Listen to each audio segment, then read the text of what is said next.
Good morning. It is Monday, March 10th, 2025. I'm back here for another daily shakeup. And today I want to talk about leadership in the context of differences, and in particular, invisible differences. And one in particular I want to focus on today is autism, or people may say of themselves or self-share that they are on the spectrum, or Aspergers, or some other elements of this invisible difference.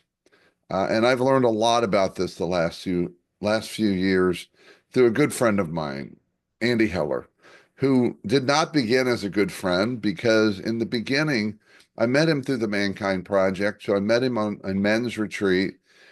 And the first couple of times that I was with him, I saw him and judged him to be disruptive. Um, yeah, that's the best word, disruptive. And I started judging him. And I own that. This is about 7 or 8 years ago. And I was asking myself, saying in my head, why does he have to be like that? Notice that phrase, be like that. I look back now and say it was so judgmental. And I wasn't curious.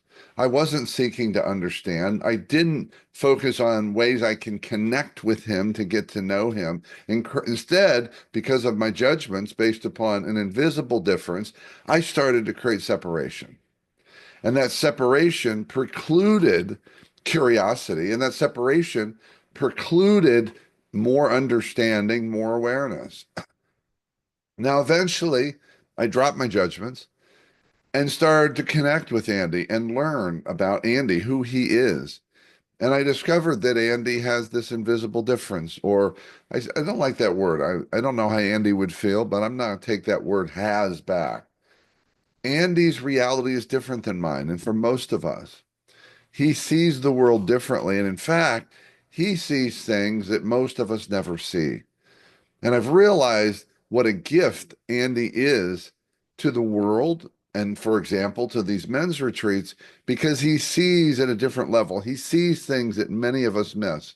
Sometimes I see these things he sees, but sometimes I don't. So I can tell you right now, at this stage in our relationship, Andy is one of the most supportive people of me personally. He is so focused on the safety of others and looking out for them. He's constantly scanning because that's who he is. And so I've gone from someone who created separation because of an invisible difference to someone who sees the many gifts of Andy. And I know that there are many people with invisible differences, including autism and being on the spectrum, as they say.